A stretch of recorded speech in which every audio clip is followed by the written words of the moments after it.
The first day of fall semester at Sunnydale Community College brought the usual chaos. Freshmen wandering in circles despite campus maps in their hands, professors speed-walking to their classrooms with coffee sloshing precariously close to their lecture notes, and returning students reuniting with the enthusiasm of soldiers who'd survived the same war.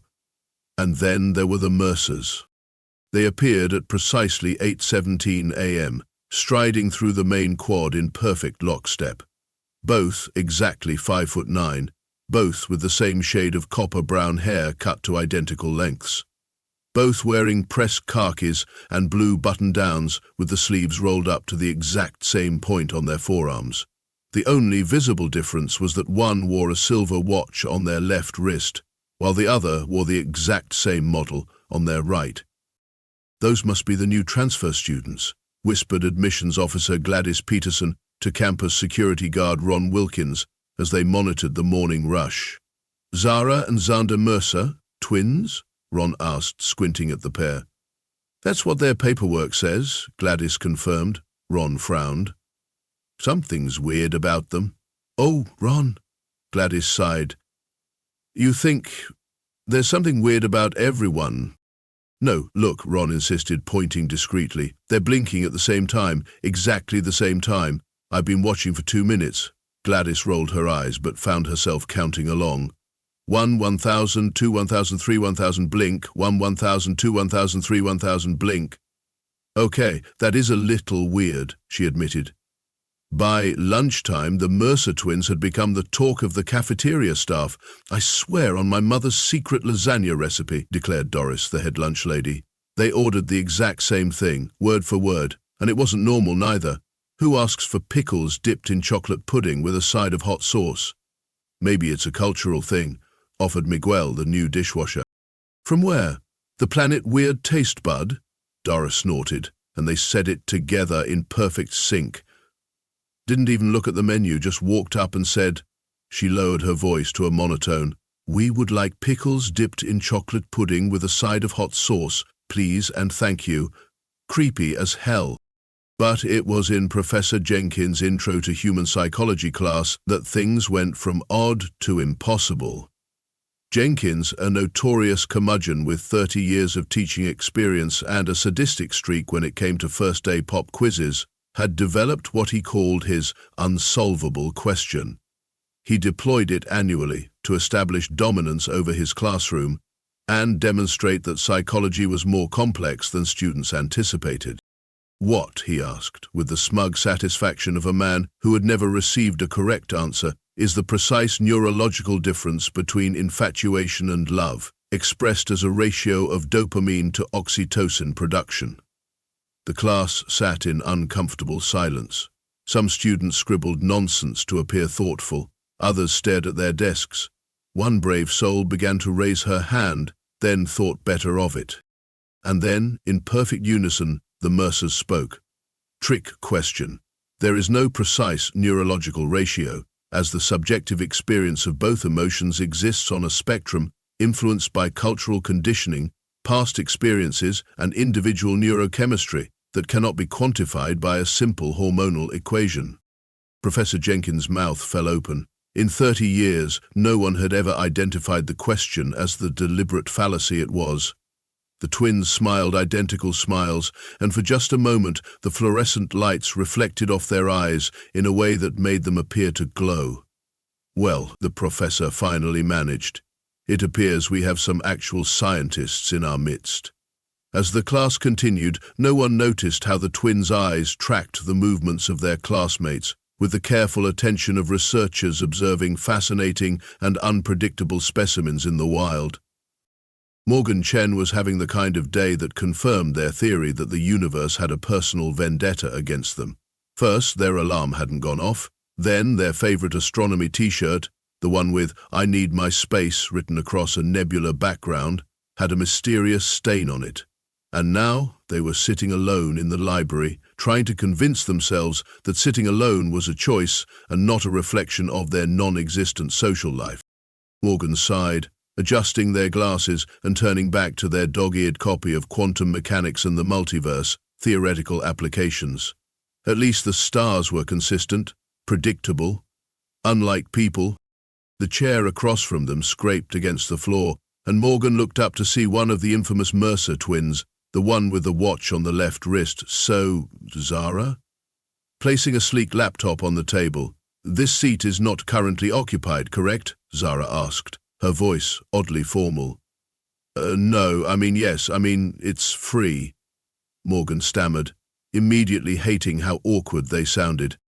Zara nodded precisely once. Thank you. My brother will join us momentarily. We find the library's ambient noise level to be acceptable for productivity. As if summoned by his name, Xander appeared with 2 coffees, setting one in front of his sister with mechanical precision. I have procured caffeinated beverages, he announced, his inflection identical to Zara's. 2 medium roast coffees with precisely 27 milliliters of cream and no sugar. Morgan tried not to stare. They failed. The twins began typing in perfect synchronization, their fingers moving across their respective keyboards like pianist twins performing a duet. It was mesmerizing, in a deeply unsettling way. Morgan was so distracted by this bizarre display that they didn't notice their own coffee cup teetering dangerously close to the edge of the table until it was too late. Their elbow caught the edge of the cup, sending a wave of lukewarm coffee directly onto Zara's laptop. Oh my God, I'm so sorry, Morgan yelped, frantically grabbing napkins from their backpack. I'm such a disaster, I can't believe I... The twins hadn't moved. They were staring at the coffee-drenched laptop with identical expressions of mild confusion, as if they'd never encountered a spill before. I can fix it, Morgan blurted out. I'm good with electronics. Like, really good. I built my own telescope control system last year. Zara and Xander exchanged a glance that somehow seemed to contain an entire conversation. That would be acceptable, Zara finally said. 20 minutes later, Morgan was hunched over the disassembled laptop in an empty study room, working with the precision and focus they usually reserved for calibrating telescope lenses. The twins stood behind them, watching with unnervingly identical postures. The liquid damage isn't too bad, Morgan muttered, more to fill the awkward silence than because the twins seemed interested. I can clean the motherboard and... Wait, what is this? The laptop's code was unlike anything Morgan had ever seen.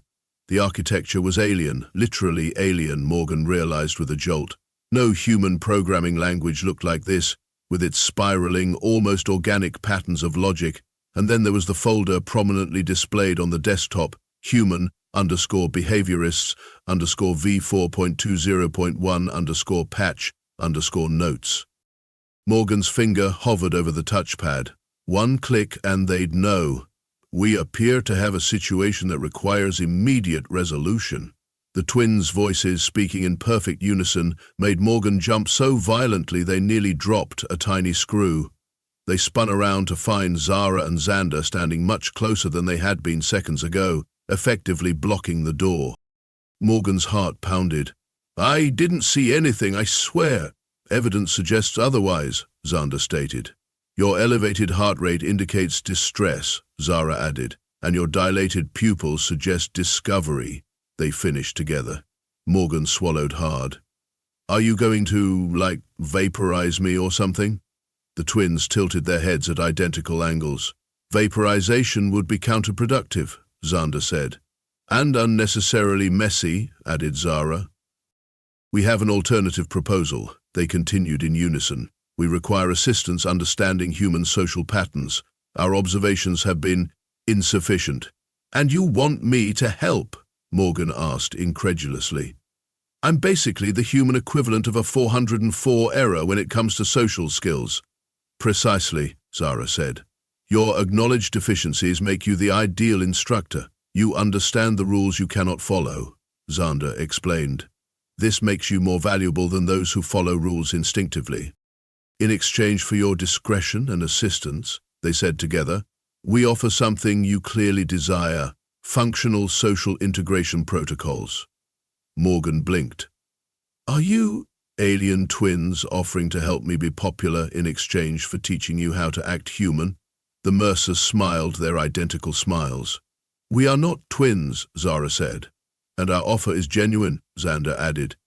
Do we have an agreement? They asked in perfect synchrony, extending identical hands to shake. Against all better judgment, Morgan Chen took them. Week 1. The arrangement. The Sunnydale Community College cafeteria was nearly empty at 7:30 a.m., which was precisely why Morgan had chosen it for their first official human lessons with the aliens. Less chance of being overheard discussing extraterrestrial cultural exchange. Okay, Morgan said, spreading out a notebook. I've drawn up a curriculum based on what I think you need most. The twins stared back with identical blank expressions.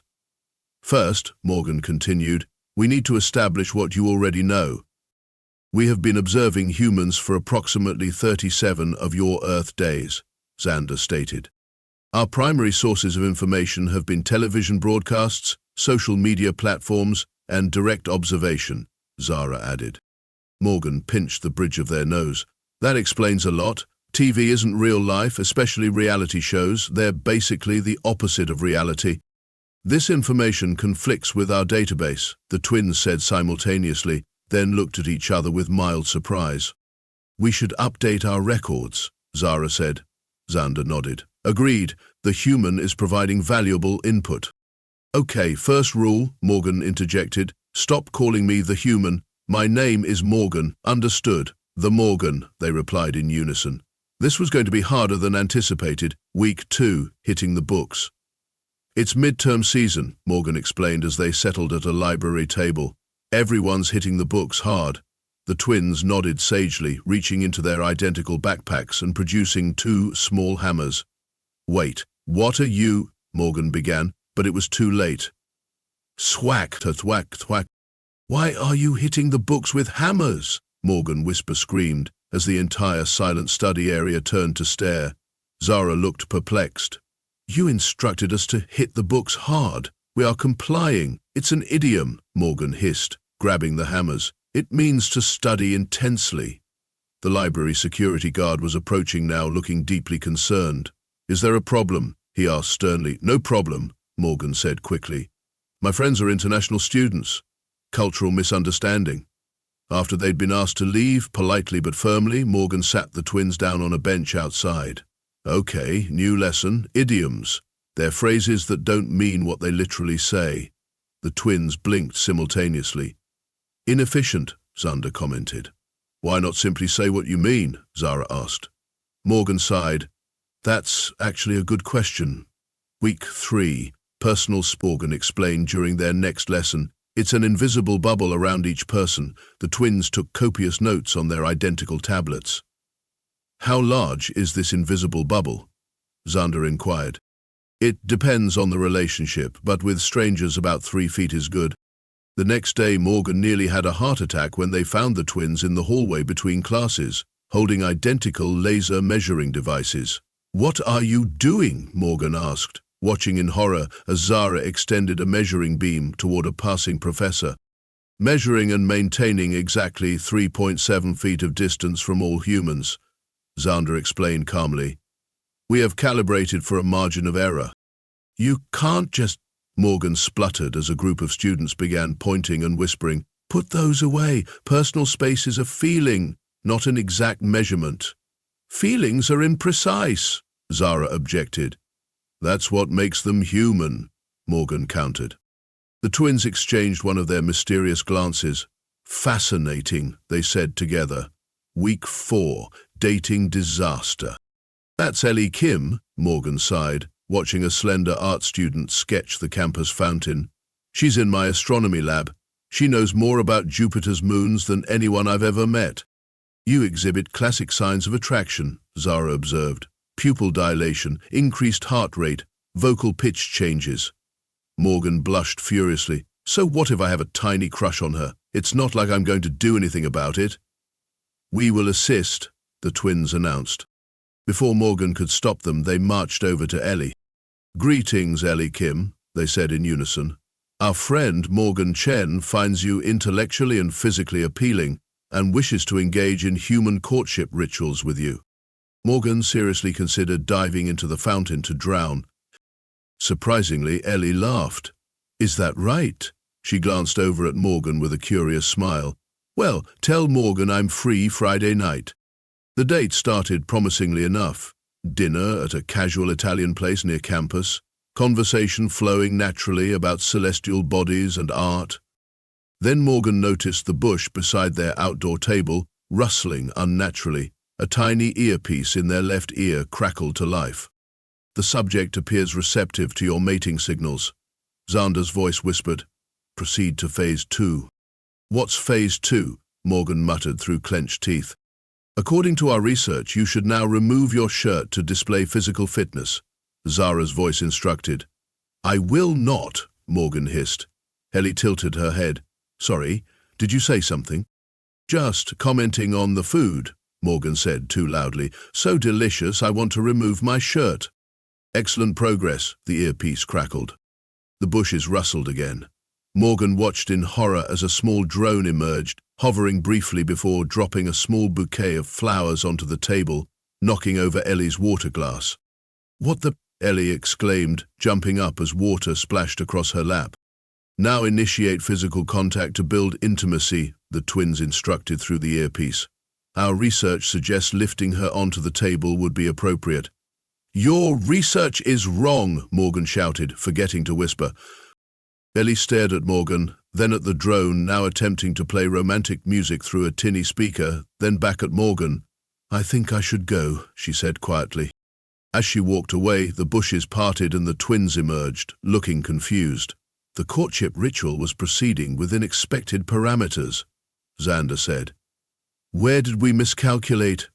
Zara asked. Morgan just put their head in their hands. "Week 5, super strength slip up." "I require a sugar-based energy supplement," Zara announced, as they passed a vending machine. Morgan fished out some quarters. "Here, get a candy bar." They watched as Zara inserted the coins and selected a chocolate bar, which moved forward, only to get stuck halfway down. "Malfunction," Zara observed. Before Morgan could suggest shaking the machine, Zara casually reached down, grasped the bottom of the 600-pound vending machine with one hand, and tilted it slightly forward to dislodge the candy bar. "What are you doing?" Morgan yelped as 3 wide-eyed students in the hallway stopped to stare. Zara blinked. "Retrieving my purchase." "Humans can't lift vending machines with one hand," Morgan whispered frantically. Zara looked down at the machine as if noticing it for the first time. "Ah, I see the problem. Quick, put it down before—" Too late. The football coach rounded the corner, his jaw dropping at the sight of Zara holding up the vending machine. "Holy, how are you doing that?" he demanded. "Extreme CrossFit," Morgan blurted out. "It's a new European training method, very intense, lots of vending machine lifting." "CrossFits," Zara repeated. "Yes, I engage in this human activity regularly. It is quite extreme." The coach approached, intrigued. "I've never seen results like that from any workout program." "It's very exclusive," Morgan added desperately. "Invitation only, and they're returning to Europe soon." By the end of the day, Zara had been offered 3 athletic scholarships. Week 6, reality TV, reality check. "We have discovered a most helpful educational program," Xander announced, holding up a tablet, playing an episode of The Real Housewives of New Jersey. Morgan groaned. "That's not educational, that's just people behaving badly for attention." "But it is labeled reality," Zara pointed out. "Trust me, normal humans don't act like that," Morgan insisted. The twins exchanged skeptical glances. Morgan should have known they wouldn't listen. The next day, in physics class, Professor Alvarez was explaining the principles of thermodynamics when Zara suddenly stood up, pointing dramatically at another student. "I cannot believe you would disrespect me like this, Jason," she shouted in a strange accent. "After everything I've done for you." The student, whose name wasn't even Jason, looked up in confusion. Xander jumped in, standing on his desk.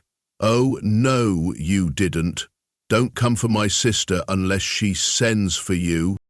"What is happening right now?" Professor Alvarez asked weakly. Zara flipped her hair. "I'm just being real. If you can't handle me at my worst, you don't deserve me at my best." With a flourish, he pretended to throw a drink, thankfully imaginary, and stormed out of the classroom. Xander followed, pausing to dramatically slam the door. Morgan slid down in their seat, wishing invisibility was one of their skills. After class, they found the twins waiting outside, looking pleased with themselves. "Your performance was very convincing," Xander said. "We have integrated perfectly," Zara added proudly. Morgan took a deep breath. "Okay, we need to have a serious talk about reality television. Unexpected developments." Between these disasters, something unexpected was happening. The twins were changing. Xander began to wear his watch on different wrists each day. Zara started experimenting with different hairstyles. They still moved in sync sometimes, but increasingly they had moments of individuality. One evening, Morgan found Zara alone in the library, reading poetry. "Where's your brother?" Morgan asked, surprised to see one without the other. Zara looked up, something new in her expression. "He is watching a documentary about Earth oceans. I wanted to explore these verses. They create unusual sensations." "You mean feelings?" "Perhaps." She hesitated. "Morgan, when humans find beauty in something, does it hurt?" "In a pleasing way." Morgan smiled. "Sometimes, yeah, that's a good description." Xander, too, was developing his own interests. He became fascinated with cooking shows and began bringing homemade lunches for all three of them. His first attempts were disastrous. Spaghetti with orange juice sauce, meatloaf cookies. But he was learning. And Morgan was changing too. Their social integration protocols, as the twins called them, were actually improving. The twins had given Morgan a small device that analyzed conversational patterns and provided subtle cues. At parties, Morgan found themselves able to join conversations without panicking. But more importantly, Morgan had friends now. Bizarre, alien friends, but friends nonetheless. One day, as they sat on the campus lawn, Xander suddenly asked, "Why do you assist us, Morgan? Our arrangement benefits you, but the frequent malfunctions we cause must be inconvenient." Morgan thought about it. "I guess because you guys are actually trying. Most humans don't put that much effort into understanding each other. We find your species confusing, but fascinating," Zara admitted. "You contradict yourselves constantly. You value both honesty and politeness, which are often incompatible. You seek both connection and independence." Morgan laughed. "Welcome to the human condition." As the twins continued to learn and change, Morgan couldn't help wondering what their real mission was. Something in the way they sometimes exchanged worried glances when they thought Morgan wasn't looking suggested there was more at stake than simple research. But Morgan didn't push. After all, everyone was entitled to their secrets, even aliens who claimed they were twins but weren't even human. Sunnydale Community College's annual spring festival transformed the campus into a riot of color and noise.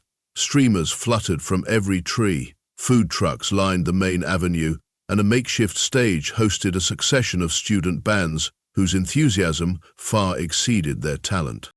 Morgan wandered through the crowd, occasionally checking their phone. Zara and Xander had promised to meet them by the astronomy club booth, where Morgan was supposed to take a shift explaining constellations to anyone interested, which, experience had taught them, would be approximately no one. "Morgan Chen, your heart rate indicates mild anxiety." Morgan jumped, turning to find Xander standing behind them, holding 2 cotton candies. "You need to stop doing that," Morgan said.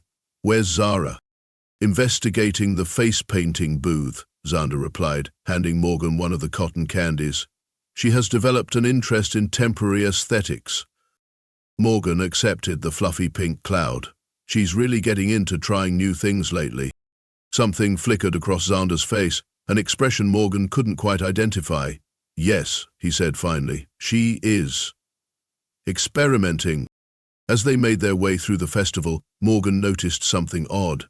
A pair of identical women examining a popcorn vendor with scientific intensity, 2 identical men photographing a group of students playing frisbee, another identical pair documenting a kissing couple with matching notepads. "Xander," Morgan said slowly, Are they like you?" Xander's posture stiffened. "I do not see anything unusual." But Morgan was already counting. 6 pairs. No, 8. All with the same analytical gaze, the same synchronized movements. You told me you were the only ones here, Morgan said. You lied to me. Incorrect, Xander replied, his voice carefully neutral. We never claimed to be the only observation units deployed to this location. Before Morgan could respond, Zara appeared, her left cheek adorned with an intricate butterfly design. Morgan, I have decorated my facial surface. The human artist was very skilled and… She stopped, noticing the tension. What has occurred? There are others like you here, Morgan said. Lots of others. The twins exchanged a glance loaded with unspoken communication. We should relocate to a less populated area, they said simultaneously.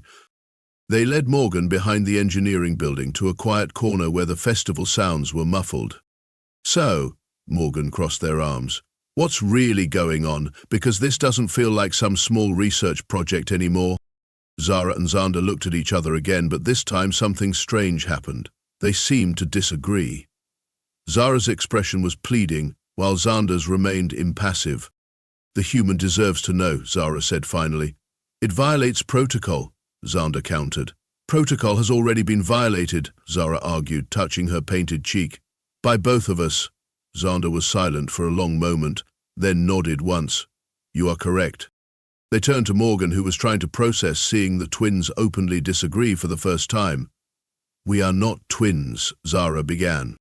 Nor are we individuals as you understand the concept, Xander continued. We are nodes of a singular consciousness, they said together, then stopped, as if surprised by their synchronicity. Zara took a step forward. Our species is called the collective. We exist as one mind distributed across many identical bodies. We have no concept of I or me, Xander added. Only we. Morgan's scientific curiosity momentarily overrode their anxiety. Like a hive mind? Or quantum entanglement on a biological scale? A simplified explanation, but essentially correct, Zara said, looking strangely pleased at Morgan's quick understanding. But that doesn't explain why you're here, Morgan pressed. Or why there are suddenly so many of you at the festival. The twins exchanged another loaded glance. Our species is dying, Xander said flatly. Not physically, Zara clarified, seeing Morgan's alarm. We are failing, conceptually. Morgan frowned. I don't understand. The collective achieved perfect unity 5,000 of your years ago, Zana explained. Every node perfectly synchronized, every thought shared instantly across our entire species. It was our greatest achievement, Zara continued. The end of conflict, miscommunication, loneliness. It was also the beginning of our stagnation, they said, together. Then again looked surprised at their unplanned synchronicity. We stopped evolving, Xander said, without diversity of thought, without disagreement, without individual perspective, Zara interrupted. We stopped creating, they finished together. No new art, no new science, no new ideas, Xander elaborated.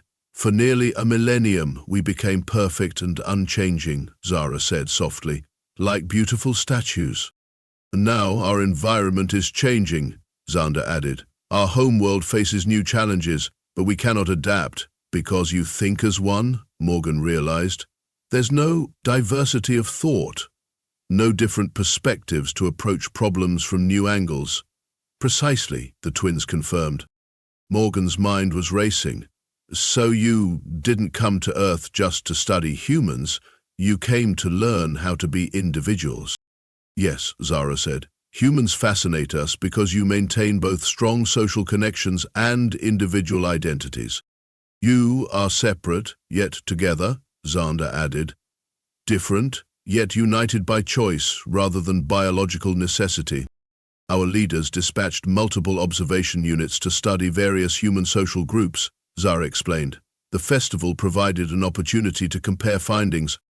Morgan looked between them. But something's happened, hasn't it? Something you didn't expect. Zara touched her painted cheek again, a strangely self-conscious gesture. I am experiencing differentiation. She is developing thoughts that are not shared across the collective. Xander clarified, his tone unreadable. Even I do not always know what she is thinking now. Is that bad? Morgan asked. It is unprecedented, Xander said. It is terrifying, Zara admitted, her voice barely above a whisper, and exhilarating. She looked directly at Morgan, something vulnerable in her eyes. I feel things that are just mine. Preferences, opinions, emotions. Like what? Morgan asked softly. I enjoy poetry. Xander does not. I find the taste of chocolate superior to vanilla. He disagrees. She paused, then added even more quietly, and I have developed a particular fondness for certain humans that is not shared by the collective. Morgan felt their cheeks grow warm. Oh. In our species, this would be considered a catastrophic malfunction, Xander said, a corruption of our perfect unity. But it might also be our salvation, Zara countered, the beginning of the diversity we need to survive. The other observation units have reported similar anomalies, Xander admitted. Small divergences, preferences, individual thoughts. That's good, right? Morgan asked. It's what you came here to learn. In theory, Xander agreed. But the reality is more complicated. Our leaders did not anticipate how disruptive the process would be. They're calling all units back, Zara said, an edge of panic in her voice. They've seen enough. They want to evaluate the contamination and determine if it can be corrected. Corrected? Morgan repeated. You mean they want to undo the individuality you're developing, put the hive mind back the way it was? Yes, Xander confirmed. No, Zara said simultaneously. They stared at each other, genuinely surprised by their disagreement. The continuation of our species depends on unity, Xander insisted. Our survival depends on change, Zara countered, on becoming something new. Morgan watched this first real argument between them with growing concern. When are they calling you back? Tomorrow, they answered together, then frowned at the synchronicity they no longer fully controlled. Tomorrow? Zara repeated alone, reaching out to touch Morgan's hand. And I am not certain I wish to go. What if there's another way? Morgan suggested as they sat on the astronomy building roof, watching stars emerge in the twilight. What if you don't have to choose between perfect unity and complete individuality?